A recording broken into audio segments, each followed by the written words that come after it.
already here, let's just get started. Thank you all so much for being here. As you probably can tell, everything is, if you're a freshman, you know nothing different. Welcome. This is perfect and wonderful, isn't it? For everybody else, you have noticed that we are here in the Commons this year. We are testing this out to see if it's a better venue for you all and for us. So if you remember all of the wonderful Life on Taps we've had in Killian's where you felt like you were in a can of sardines, we are trying to make it a little bit better for you all by spreading out. So, thumbs up so far? Yes? We like not being in a can of sardines? Okay, great. That makes me feel much better. So, the second difference is that we have somebody here virtually with us. This is Taksit. I'll fully introduce him in a little bit. He unfortunately can't see you all. He can see Pat and I, Mr. Haggerty and I. But he will see you later, we think, for questions. Because we're doing virtual, we've got a lot of technical stuff going on, so thank you all for your patience as we're figuring this out. And this will hopefully lead the way for us to be able to do more virtual events like this, where we have alumni all across the country who really would be awesome to speak to you, but they're just not able to get here. So typically with Life on Tap, we invite people who are within kind of an hour, hour and a half radius so that they don't have to travel too far. So if this works, and so far it is, we will be able to bring you other alumni from across the country who are doing different things. So again, thank you for your patience as we try this out. Then thirdly, we are testing out a new way to talk to our alumni. So in the past, we have asked them to basically prepare a talk for you all, and then they each get up there and they share with you. So this year we are testing out a little more panel style. So if you all attended the recent grad Life on Tap last year, or if you attended the stay-at-home mom panel, it's going to be a little bit more like that, where I'm going to be asking them questions, interviewing them, getting them to tell stories. And so they're both kind of sharing and talking. So hopefully it all goes well. But I would love your feedback to let me know about what you think about it afterwards. Only positive feedback, please. That would be great. I really want to know what will work for you all. So I don't know if I have any other housekeeping is. Oh, check-in was different as well. Did check-in go okay, ladies? Good? Did you all like that? Having your card scanned? Okay, awesome. Thank you. So far, we are batting 1,000, right? Okay, I think that's it. Let's get started. All right. I am firstly going to introduce our two guests, and then I am going to share a few little tidbits about architecture as a career in general, and then I'm going to let them add on and share a whole lot more, because they need to fill in the blanks, because I'm here to learn from you all as well. So first, on our wonderful TV screen over here, we have Taksit Dhanagom. You might recognize the last name. Mr. Arthur Dhanagom works on campus in HR. So Taksit graduated in 2007. He has spent 6 years practicing architecture in the DC area. He's been working on projects ranging from $2 million to $450 million. We'd love to hear about those. From sports arenas, churches, schools, historic buildings, to high-end residential projects. After graduating from Christendom with a BA in philosophy and theology, he earned his master's degree in classical architecture from Notre Dame. Currently, he is a project manager at Purple Cherry Architects and is working on getting licensed. So, and you can, Taksit, I would love to hear all about, by the way, I'm talking to him up here. Did I already tell you that? Okay, stuff all over. I'd love to hear more about what that means, getting licensed. So, all right, so then we have Mr. Pat Haggerty, who graduated he was here in 96. He is an alumni of 96. He is an architect who has been working in DC, Maryland, and Virginia since 2000. He actually went to VMI first, came to Christendom, transferred from Christendom, and eventually earned both a BA and an MA in architecture from Catholic University of America. He is currently managing the new Christ the King Chapel project, as well as working on other upcoming campus projects. Ooh, maybe he can spill some secrets. Maybe? Okay. So let me give you a little rundown of architecture as I understand it, and then I will defer to them. So architects, I love this, that they are master craftspeople that design a variety of things, right? So we kind of have that idea in mind of what an architect is. You design a building, a home, maybe even landscapes. There are landscape architects, correct? A little bit different than maybe what you all are working on. They often collaborate with other people in other professions. So interior designers, it's important to work with them. And then city planners. So have you ever thought about how like a city gets planned out and roadways, new things, all that kind of stuff? Architects also work with them. And structural engineers to create the variety of things that we need. They sometimes also oversee building projects, so that's what you're doing now. And also, they have to know about zoning laws and zoning codes and all sorts of building codes and things. And I bet you all work with a lot of different contractors too. So the electricians, the plumbers, the carpenters, etc. All the things. Please share. Yeah. Okay. So in order to get into architecture, as you heard me talk about then, you are from Christendom, you're going to need to get a master's degree in architecture. You could potentially go back and get a bachelor's degree in architecture, but I don't know that you would want to do that or that would make sense. But from here, you're pretty much going to need to get a master's degree in architecture in order to work in the field and do what these gentlemen do. So, as well as an architecture license. So again, we'll hear from them about what that means. So, there are a bunch of different specialties as well with architecture. So just like you get to major in something here, or you minor, or specialize, or concentrate in, same with architecture. Again, I'd love to hear that. So, I say we just get started asking them some questions. Sound good? By the way, at the end, I will open it up to you all. We do have a handheld microphone that we will be walking around to make sure that Taksit can hear you, Mr. Dhanagom can hear you through the speaker, through everything, okay? Everybody good? Awesome. All right, so to both of you, and I think Pat will have you start. Sure. How did you know you wanted to pursue a career in architecture? How did I know? Well, you don't always know, right? So when I was a kid, I drew a lot, and sort of the biggest thing, I think, was, so my mother's from Germany, and my younger brother was at a Montessori school in Massachusetts, and she heard somebody speaking German, so this was another father of another kid there, and so people who were from different countries, always flocked together. So it turned out he was an architect who trained in Germany, was here building houses in northern Virginia, and so as it occurred, I would go out there and see these houses that he was building. They were very unique, nothing like we'd ever seen in construction. So that kind of got me, I think, the early ideas of maybe pursuing that. And then I love to read David Macaulay books that people read of his Cathedral of Rome or Pyramid, those beautiful line drawings. And then, so I decided to see what it was going to be like. In high school, I worked for an architect, like a Guy Friday, like an errand guy, dropped off drawings.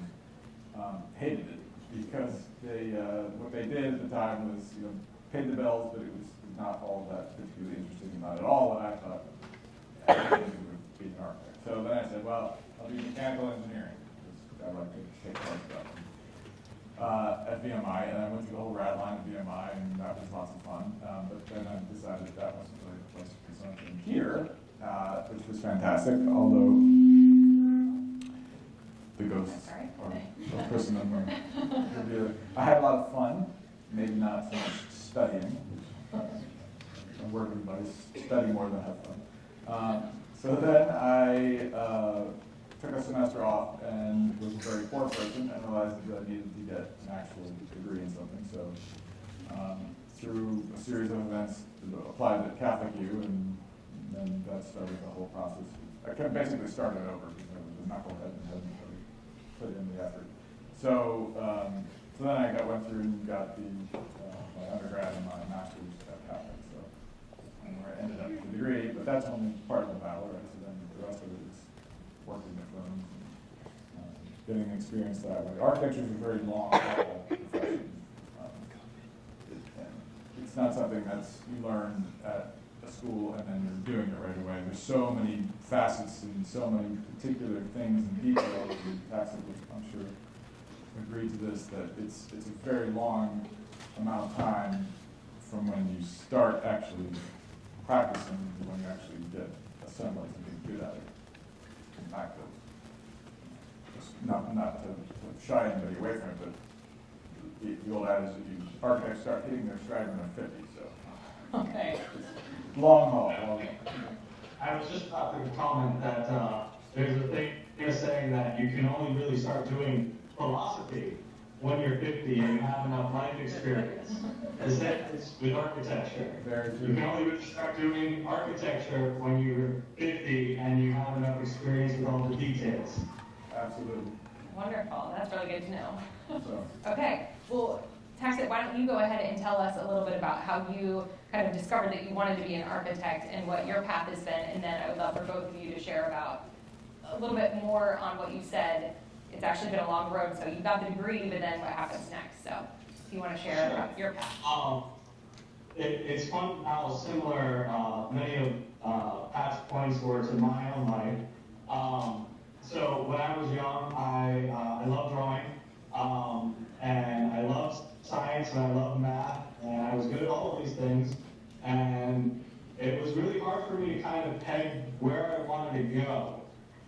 Fortunately enough, in high school, the high school that I went to, they had 2 years of mechanical drafting and then 1 year of architecture for seniors. And I took that, and basically it wasn't until my senior year when I had spent my third sleepless night trying to finish a project that I realized that this was a labor of love, and I probably should take this up as my profession. Okay. So, understanding that, on the flip side, it raises the question, well, I had a free ride to go to Maryland University Architecture School, so why did I go to Christendom? Yes, do tell. And with that, it was primarily because I had wanted to be more steeped in the faith. I knew that where I was in my life at that time, 18 years old, that if I didn't really get a solid foundation in Catholicism, that I was pretty sure the world was going to win out as far as whether I was going to be faithful or not. So I went to Christendom. I probably partied a little bit too much, but was able to develop study habits and a Catholic living habit so that I was able to be confident in going out into the world and remaining in my faith. Awesome. Thank you for sharing that. So tell us a little bit more about the licensing process. So in your bio, it says that you're preparing to get licensed, or you are getting licensed. So what is that process? And then if you can share as well where you're at in the process. Sure. So to get licensed, you have to have a professional degree. Now that could be a bachelor's professional degree or a master's degree in architecture. And basically what you're doing is you're applying to a state, the architecture board of a state, to practice architecture in that state. Architecture is very similar to law. What we produce are legally binding documents on how to construct buildings. And right now, basically, it's been changing over the past few years, but right now there's about 5 tests that you have to pass. Each of them are about 6-hour-long tests. And once you pass all 6 of them, or 5 of them, you get your license. Okay, so where are you in the process? I am on my second one. Okay, so can I ask a few more questions? Is it that you could take all 6 in 1 year? Do you have to wait a certain amount of time in between? And is it kind of there's different studying that has to happen for each one because there are different topics? There used to be different topics. They are more or less starting to merge into trying to cover everything in every single test, which is really annoying. But you have 5 years to complete all 6 tests. I just started earlier this year, and you could take them all at once, but good luck retaining all the information that's required. Okay, understood. All right, thank you.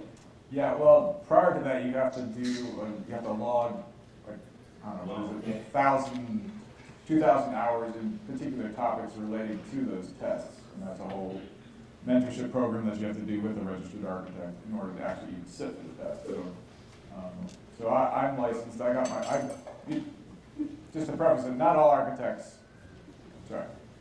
those who practice architecture are licensed to be an actual, what's called an architect is the actual licensed thing. So it's sort of a legal term that not everybody abides by. But so I'm licensed in Virginia, but I didn't get my license until 2015. I just didn't need it at the time, and it's a big thing to do, and it's a big responsibility that you take on once you get the license, because once you have the stamp, you're putting your name on that set of drawings, and like Taksit said, it's a legally binding document that if things go wrong, the guy with the stamp, the guy that's going to come after. So you really have to make sure that you're able to accept that kind of responsibility. So, sure. Okay.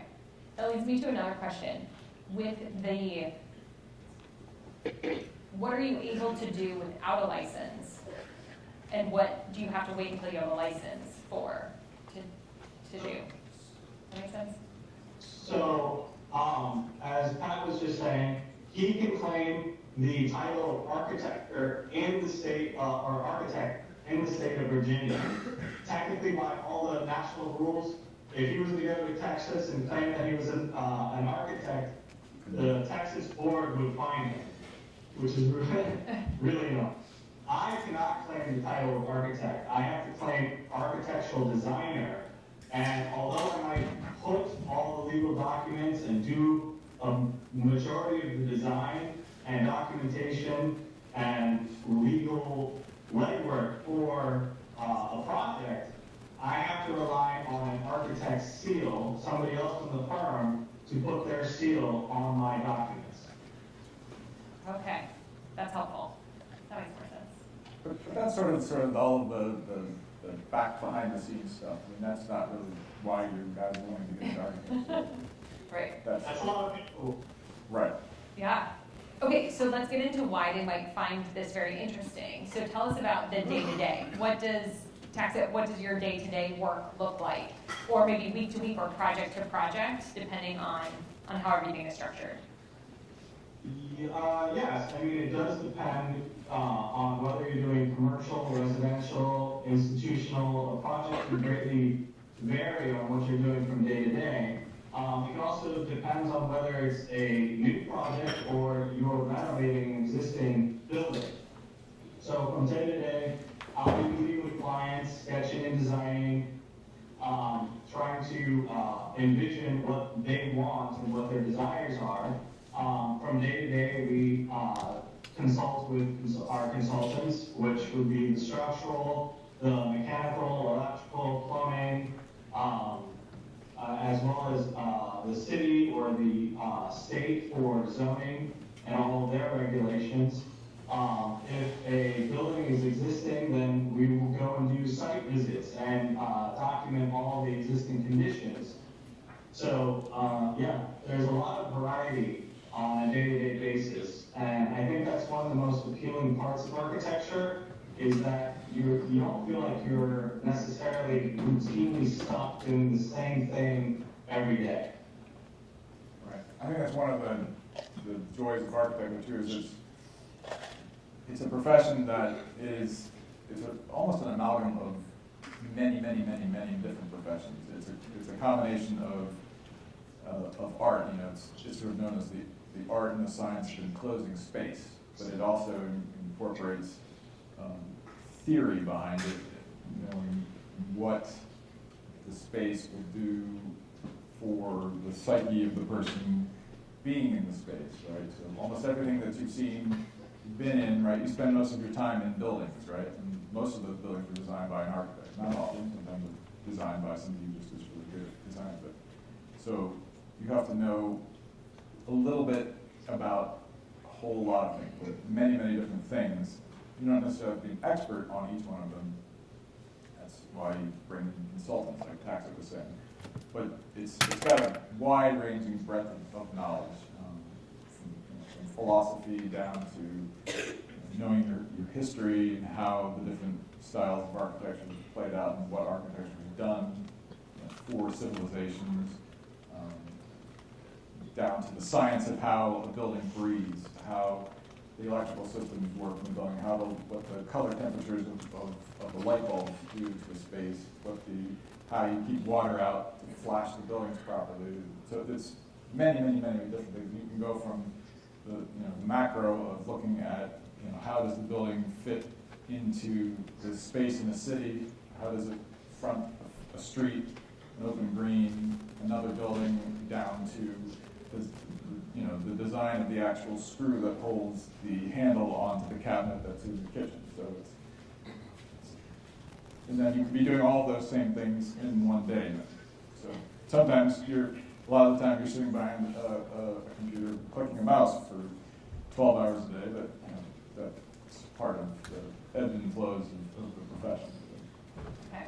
Yeah. So a question that's probably on everybody's mind: how much math does this require?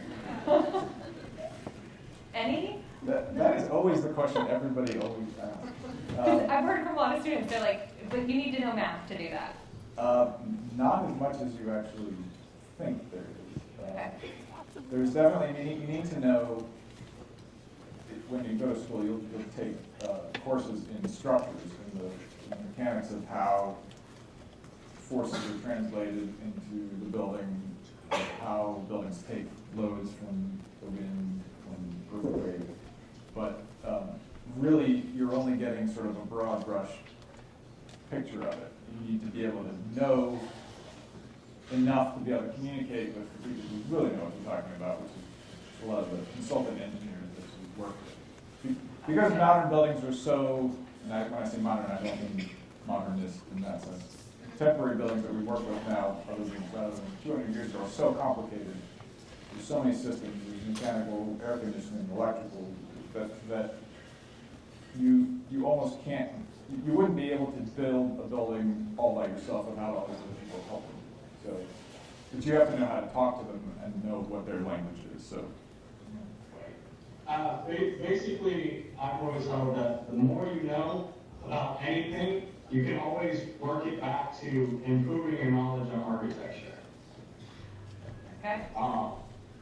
That being said, yes, I mean, we do have to know a wide variety of things, and oftentimes what we'll do is we'll have lunch and learns here in the office where somebody will come in with a product and they'll give us a lecture on like how do solar panels work, and if we want to use them in our projects, or how do sliding, like 12-foot sliding boards work.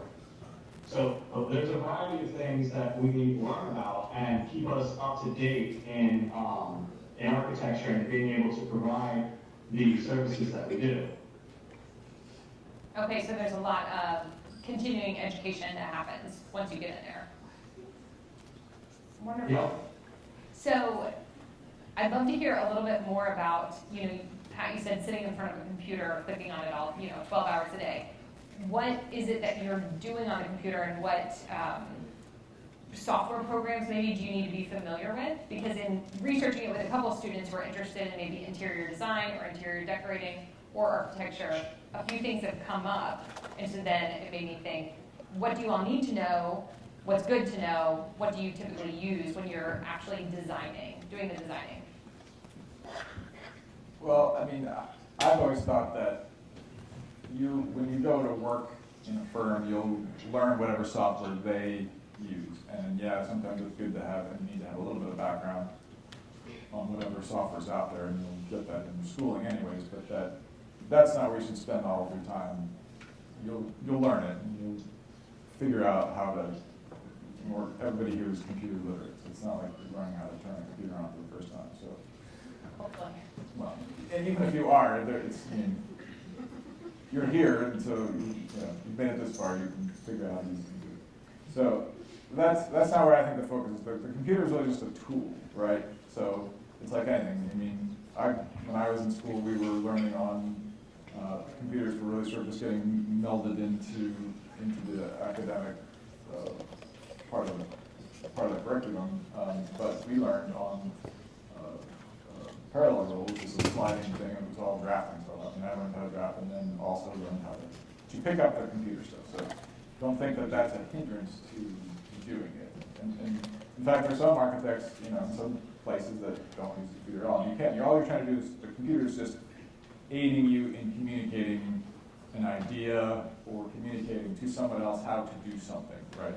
So that's why, your guys' liberal arts education is just so fantastically awesome because you will be able to take the ability of knowing how to think, knowing how to communicate an idea correctly, and you can apply that to any field you go into. And architecture is very much about communicating an idea of what your conception is, what your client wants, being able to communicate back and create a building, right? But it's all about, very much about communication. So, and being able to think and think clearly and be able to distill lots of extraneous information down to, the real just of the matter, so. Thanks for clarifying all that. That's helpful. And so I would love to hear from you too. Taksit. As Pat was saying, in 3 of the different firms that I work for, I've had to run 3 different programs for each one. So basically, and I've noticed, and I'm pretty sure Pat can confirm, that there's a difference between those who know how to draw and draft by hand and those who never have and just went straight into computers. So what I would really advise is learning how to perfect your drafting and your drawing by hand, work on that eye-hand coordination, and then if you have to pick up a program, which I mean, if you took a summer course on it right now, it wouldn't be bad. One of the ones that is probably most available and easy for most of the occupations, interior design, and architecture and landscaping would be AutoCAD. Okay. AutoCAD's kind of the industry standard that everybody, it's like the baseline. Everybody, all the CAD programs are related. Again, it's just it's a tool. Wonderful. My preference is Revit, but Revit is such a powerful program that it really wants you to know everything about the building that you're designing up front. And if you're just getting started into architecture, that's not going to be the case. Okay, so it's more of a tool. You have to know what you're doing first to kind of tell it what to do, which is what you were alluding to. Right. Yeah. Learn how to sketch, because even if you have plenty of times, all the time, that you have to be able to sketch something. You're talking to a client, you're not in front of a computer, and you have to have a notebook out and trying to communicate something, and you have to be able to sketch it out. So if you can work on sketching, even just drawing every day, just a little bit, so that's key. Awesome. Okay. So thank you for sharing so much detail about what you all do, because I think, right? Did you all know any of that? I'm learning all sorts of new things. So I'm glad that you all are able to share that stuff. Sure. Can you get a little bit broader and maybe share more about your struggles that you've had in the job, and then on the flip side, any triumphs or successes that you've experienced? Struggles. Well, sometimes, we're not on the other side of eternity, right? So you've got crosses that you bear in no matter what you do, and all professions have their crosses, and all life has its crosses, right? And you have to embrace it. So some of that is sitting behind the computer for a long period of time, drafting out details and working through things, and that's just part of the way it is, especially when you're younger. When you've just gotten into the profession, you'll be doing quite a lot of that, and you won't necessarily be out on the building site looking at how the building's coming together. But that's why I say it's a long haul. You have to be able to put yourself in the frame of mind to say, okay, there's going to be some good days, there's going to be some bad days, there's going to be some long hours, but eventually it all pays off, right? It's just like life. Eventually, you try and live the virtuous life, you hope it's going to pay off in the end, right? So it's the same thing. You keep working at something, you have to get through some of the dark nights, right? So sometimes it's a project that you've been working on, the funding falls apart, and there's nothing left there, or all this work we put into a project and they don't build it, right? We've got several projects that never ever got built. So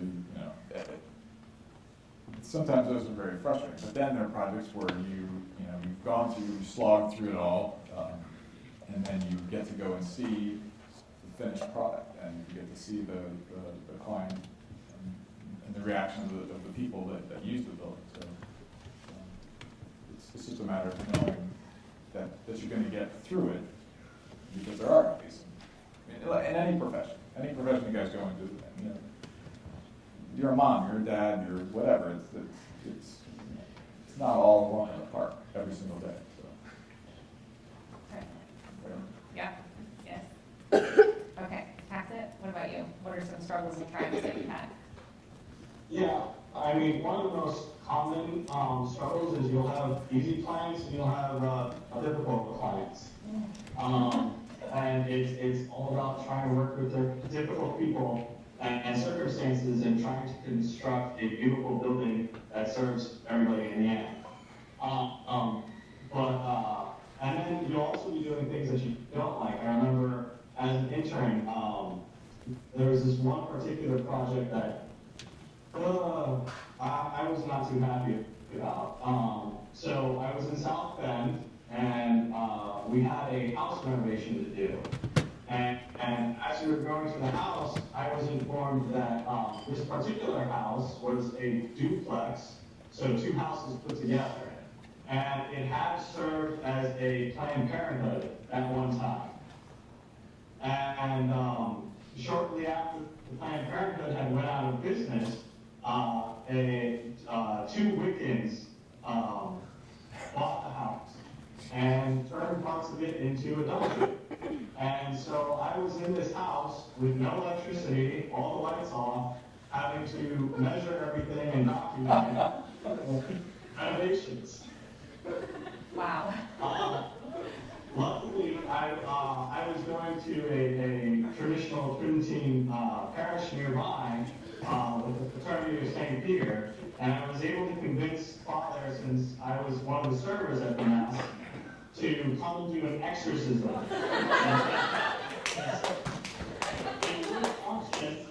I could not let it go to a new client, a new owner, without taking care of the evil that was already there. Well done. That is very fascinating. My goodness. So on the flip side, tell us some of your triumphs and some of the things that have really worked out well for you. Well, I got just a little anecdotal story kind of from what could have been a bad thing to a good thing, just a small one. So we were renovating a building in downtown DC that was going to be, was for the Phi Beta Kappa Society on New Hampshire Ave. It was a beautiful old building, 1905. And we'd done they had this sort of a carriage house out back, and part of it was like a tunnel thing where we were adding a new ADA ramp in there. And this beautiful wrought iron gate that probably dated to like 1910 or something. And during part of the project, they had to take the gate off, and because we were adding this new accessible handicap entrance to the side door. At some point during the project, they switched the superintendent, the general contractor switched the superintendent. And it was just never a great thing, because the continuity of the person, the superintendent's the guy who really runs the project. Really always make friends with your superintendent. And so after I went on, because as the architect, you come on site to review the project progress, like, usually every couple of weeks, if the client has paid you for that particular kind of service. So, which most of the time they do, because they want to make sure that the building's going to be built the way that you drew it. So I go and I'm looking around, and I say to the new superintendent, where's the gate? When are you putting the gate back on? And he looks at me and he goes, what gate? We look around, no gate. Gone. Somebody had stolen this 300-pound gate off the job site. So that, so the good part of it was that, okay, it's not a great thing that this beautiful historical gate is gone, but, so then we had to essentially replicate the gate just from like 2 photographs that we had taken early on in the project. So that's where this is where the hand drawing comes in. It had all these like beautiful sort of twisted finials at the top, but you couldn't really do them in CAD very well, so I ended up having to hand draw them and give them to the steel guy, and he was able to replicate it nearly identical to what it looked like. But so he was kind of turning a really crummy thing into it. And it looked beautiful, and it got put back on, but we lock up these gates. Thank you for sharing. All right, Taksit, what about you? So I'm still relatively new, so being a project manager, whenever I have a project that is actually getting built, yeah, that's actually really, really nice. But yeah, there was also another project that I was on where it was an old preservation house here in Maryland, built in 1784. And I had just started with this firm, and when I came on, the project was basically, from the architectural side, the project was 3 months behind where it should have been. And a month after having started with that firm, the project manager in the firm quit, and the project was thrown to me. And within a month, I was able to bring this back on schedule, which was difficult, but yeah. You did it. He's probably leaving out lots of little details there. I'm sure, for sure. Well, that's awesome. Thank you for sharing. So now let's get kind of even broader with things. If students in here are interested in pursuing architecture, what is it that you recommend they're doing right now in college? And then let's also eventually, and maybe weave it in there, how does their education here at Christendom really help them in the future and benefit them in a career in architecture? I mean, as I was saying before, I mean, the main thing is really to just learn your faith, learn how to really learn how to love God, and He will take care of the rest. The practical side of that is learn how to be able to concentrate and stick to something that is difficult. Like, you've got a paper that is just a pain in the tail, right? And you don't want to do it, and it's probably not a subject you want to do. Train yourself to work on something that you do not like. Train yourself to do hard things, because, and this will benefit you in anything, any profession that you do. There are always going to be hard things. But we live in sort of a soft world, right? But if you can be the one who can, learn how to muscle through it, to say, all right, yeah, this paper stinks, but this is going to benefit me in learning how to work my mind, to train it to keep going, even though it's difficult. And that's not to say that you shouldn't learn also how to stare out the window when you need to, and get away from it, but to always go back to it, to follow through on something is a massive, huge thing in the world that is often lacking. All right, yeah. So, who's got the hard paper to write tonight, maybe? We're going back to your room? Yeah. Okay. Walter does. Yeah. So, you all need to persevere, basically, right? Persevere, yeah. Yes. All right. And Taksit? I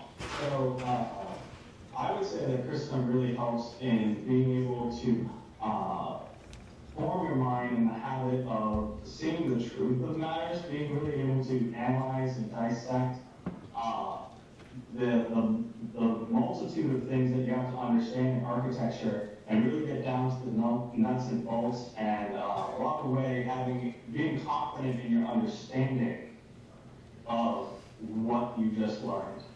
I did bring with me a couple of quotes.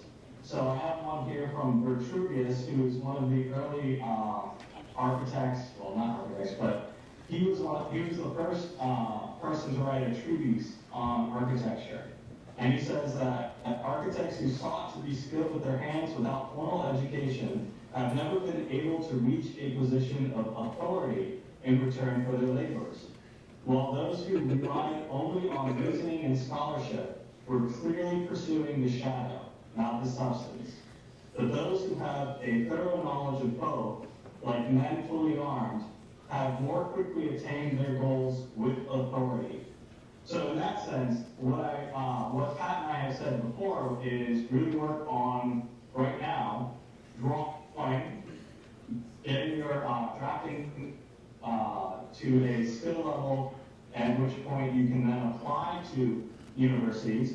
I would also recommend going and spending your summer as a carpenter, an electrician, or a plumber. Yes. Because you really get to know the nuts and bolts on how buildings go together.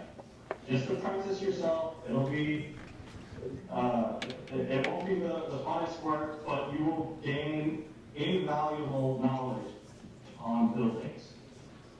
Yeah, I hardly second that. I've worked lots of different summer jobs, landscaping, roofing, construction, which served me very well in the profession. That's great advice. So I want to take a moment to plug something that hopefully we'll have the official application and information and stuff coming up soon. But JMJ Residential is I guess they're a construction company in Michigan, and they would love to hire our students to come work for them for a summer, doing the carpentry and doing the apprentice, learning about electrician and being an apprentice for the summer. And if you do that for 2 summers, then they almost guarantee you a full-time job with them afterwards. But like they said, it could be that good starting off point. So you go, it's a Catholic company, so you're working with other Catholic workers, and you get to be in that really great environment. And then also you get to build all of these skills and learn these things that it's a little bit harder to, sign up for just a summer project. So I will be sending out information about that. I have in the past. I think even for the past 2 summers, they've advertised with us, but I'll make sure that's out there. So thank you all for that. That's really great. Yeah. Okay, we're getting a little close to time, but I guess I would love to know about 2 different things. So we'll go one first. How has networking played a role in your job, if at all? Yeah, I think that it definitely plays a role, because you've heard the adage, it's not what you know, who you know. Well, that's not really entirely true, because you can't be an idiot and still get the job. So, yes, it definitely helps, because architecture is actually a very small world. Many of the people working in the same circles all know each other. So, in that sense, finding a job, moving from one place to another, or getting references or getting connections is pretty huge. And there's all sorts of architectural associations that do that. But also just not networking doesn't always play into it. I worked for a doctor in DC for 12 years. It was just answering an ad in the Washington Post. So sometimes it's just getting the courage up to send in a resume blind. So it's a little of both. So, but it's definitely important. We definitely always cultivate friendships and relationships with people in professions that you're interested in. Fantastic. Yeah, I think it's there is a lot of help in networking, especially when you're shifting gears to a profession in which you have no formal education. Networking is very key. You can find it's very helpful to find a mentor who can give you feedback and tell you who's been there and can tell you how to apply to a grad school, what they're looking for, and whether or not you're suited for the occupation. Yeah, that's really important to hear somebody's honest feedback, saying whether or not you're kind of cut out for it. Yeah, the mentor thing is pretty key. That's a great point. Okay, what tips do you all have for them for achieving success, whether that's academically, spiritually, career-wise, etc. We'd love to hear anything you've got for them. Go ahead, Taksit. I would definitely say time management. We both have discussed about how many little parts are all involved in architecture. So being able to manage your time is very key.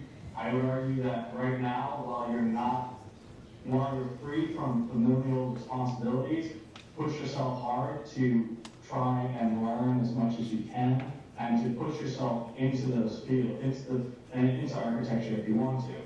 I would say find what you're passionate about and do that. When things are a labor of love, they come easily, and you're much more likely to aspire to do better in those areas. However, I would also caution and say, don't let your passion enslave you at the same time.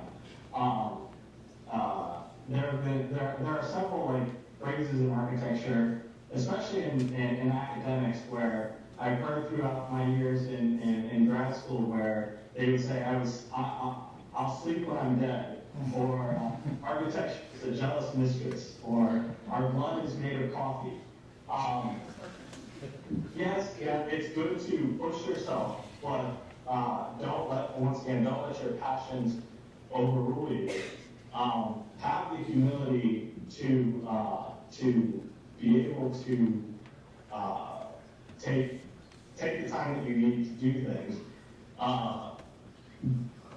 The happiest people that I know have typically tried something, failed 20 times, succeeded the final time, and have the humility to learn from each of their failures to go forward. Yeah. I second all of those things, and especially with keeping it humble part, because architecture is a field that, as Taksit will, I'm sure, agree, is filled with people with large egos. And architecture is meant to be a background for human life, right? It's not meant to be forefront, but oftentimes it can come across and become the other way around. So if you can learn to be humble, and it will serve you well. Also, I have just a few very practical things. Just show up every day, even if you're late. Don't complain too much. And don't say that something isn't ever your job, unless you're asking to do brain surgery. If that's your job, but those will get you far in any profession, and especially in architecture. If you're willing to just work hard, working hard gets you to lots of places and all sorts of things. So.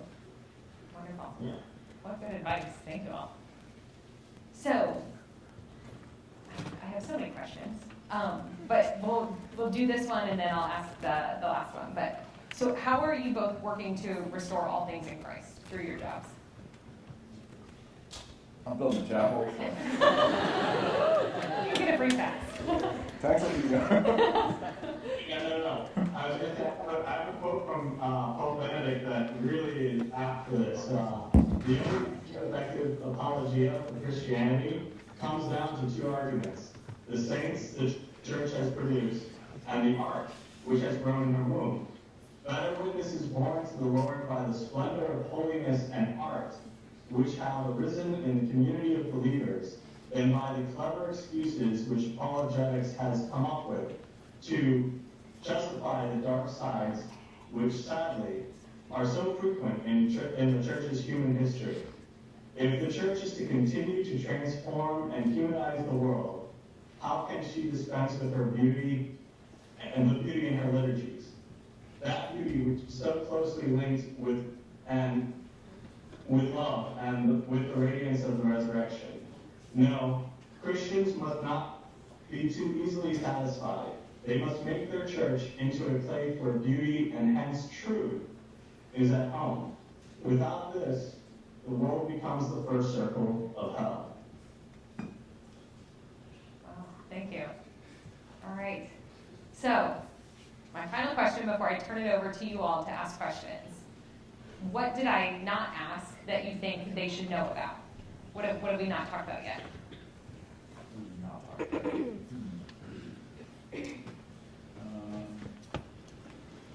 guess sort of just the kind of picking up on what Taksit was said about doing something that you love. You really have to. I mean, architecture is not. If you want to make a lot of money, you probably want to go do something else. I mean, it's not. You're not going to be in the poorhouse, but you're not going to be, having multiple houses and all this kind of stuff.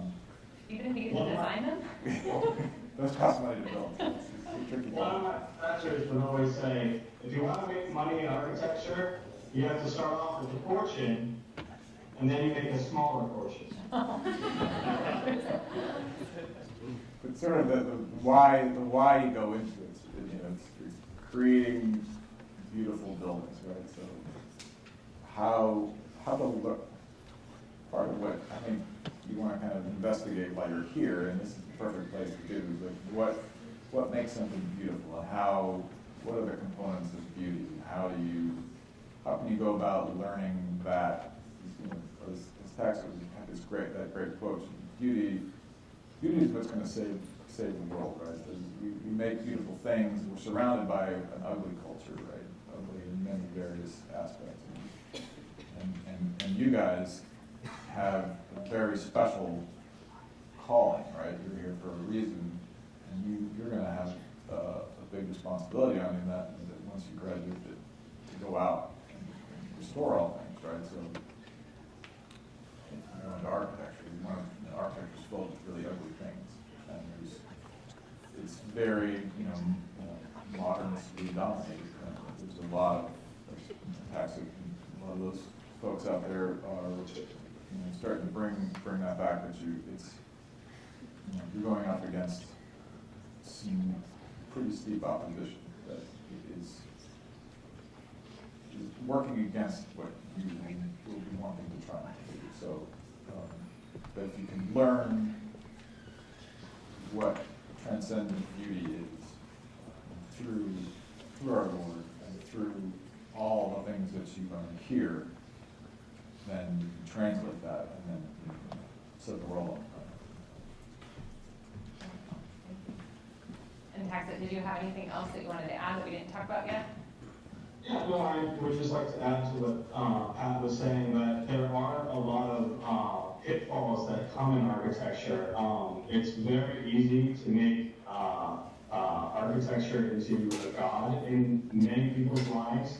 Hopefully, Christendom will definitely help you steer away from those. But you do find a lot of architects who get into alcoholism, who have affairs, divorces, they fall into homosexuality, substance abuse. It's not common for them to turn to these things because of the stresses in architecture. So hopefully, by living a virtuous life, you will be able to keep yourself from any of these pitfalls. But then also, one of the things that I think Christendom really would help you with if you were to pursue architecture is that understanding that art follows upon philosophy. So a lot of modern philosophy has led to modern art. And as you learn from Christendom, modern philosophy is full of errors. And it shows up in modern art. So being able to cut that out and strive for traditional, beautiful philosophy and theology and art really puts you ahead in architecture. Okay. Yeah, absolutely. Awesome. So I want to turn it over to you all for a little bit. If you have a question, please raise your hand and I will send Aaron to you with the microphone. So, who dares goes first? Yes, all the way up here. Come on up. They might be able to hear you since you're so close, but we'll do the microphone. Sounds like it's on. Uh-oh. Oh, there he is. Okay. He disappeared for a moment. He's back. So, what is your favorite project that you've worked on since you've been an architect? Mine's the chapel. I mean, I'm not the architect who designed it, but I get to be involved in every single piece of it. By far my favorite project. And Taksit? I didn't quite hear the question, sorry. Oh, okay. That's good to know. what is your favorite project that you've worked on since you've become an architect? Since you've become an architectural designer? There's been a number of them. I think it depends on, I like to break them out into categories. So when I did institutional work at one firm, we were working on the cathedral in Knoxville, and it was very beautiful. We did a lot of renderings, and of course we're doing a church, so I had, with my philosophy and theology degree, much that I could see in the work. But then I've also done some historic preservation, and one of the projects that I had was on, it's Cloverfields, and it's that 1784 project that I was talking about. And basically they're trying to make that a Maryland version of Williamsburg. And so I got to learn about how they did all the crafts in, 1784. Yeah. And when you say crafts, do you mean like carpentry as a craft, blacksmithing, those kinds of crafts? Okay. Yeah, how they made nails, how they did everything back then. Okay, good, because my first thought was glitter and those kinds of crafts. And I was like, wait a minute, that doesn't make any sense. So, Going back to the 1700s. probably. Okay, thank you for that. Next question back here. Oh, go ahead. I was just wondering, one of you talked about spending like hours clicking the mouse. So I'm not somebody who really wants to be in front of a computer like for a super long period of time as a career. So does it really depend on what kind of architectural work you're doing? Were you able to hear that, Taksit? Yeah, I was able to Okay. do that. Okay, good. So there are firms that do only hand drafting, and you won't be in front of a computer. But I think in the nation there are only maybe 3 or 5 of them that still exist. So you can do it. Sure, it might just be very competitive. Well, I don't mind being in front of a computer by not for hours. Sure. Well, part of it too is that at the very beginning of your professional career, that's sort of your entry point that you're going to be. So if that is important to you, then you probably would not want to go into it, because that you will be doing that unless you find one of these 5 friends. So. All right, so next question.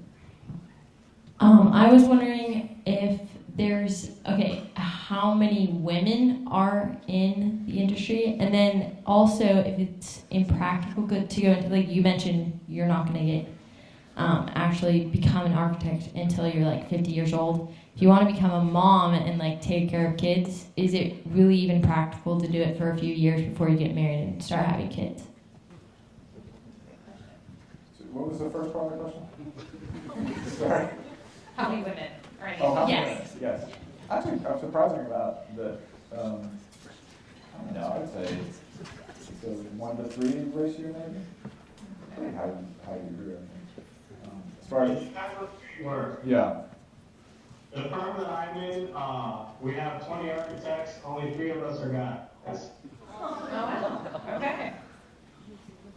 My wife is also an architect, and she stays at home and she uses her architectural degree to do takeoffs and area counts for construction companies while watching our 2 kids. She is very talented. So you're saying she went through basically the same schooling as you did. Did she get licensed as an architect and then she's qualified to do that job, or is it because she has the degree that makes her qualified? When you're doing takeoffs for a company, you're basically, construction company, you're basically saying this house will require this much square footing of flooring. That's more of just math. So it doesn't really take a degree or a license to do that at all. Since basically she works for the consultants who would be working for the architect. Okay. And just as a clarification on the licensing thing, you can practice architecture and not ever get licensed, especially if all you do is residential. In almost every state, you don't need to be licensed to design residential. It's a commercial requirement. That the state basically says, you know, the life, health, and safety of the people occupying the building are accepting responsibility for how it's put together. You know, making sure the fire, the doors are sized for fire egress, and there's a lot of those things. But there's plenty of people who don't ever get licensed. So, and do. I mean, I didn't get licensed until 6 or 7 years ago. So, I didn't really need to. Yeah. So, I mean, you can get licensed as soon as you graduate with a professional degree. They say you can do it in a year. Most people don't get licensed until 10 or around 10 years after they get their degree. And then I would probably say that maybe a little bit over a third of the people in the field are licensed. yeah, and I would say that it's much better to get more experience under your belt and then get licensed, because it's for your own responsibility factor that, you know, once you put that stamp on that, you better know what you're doing. Sure. And I think, Taksit, you said the tests are easier if you've had the experience. And yeah. Okay. Next question. Yes, all the way back. And we have another in the back.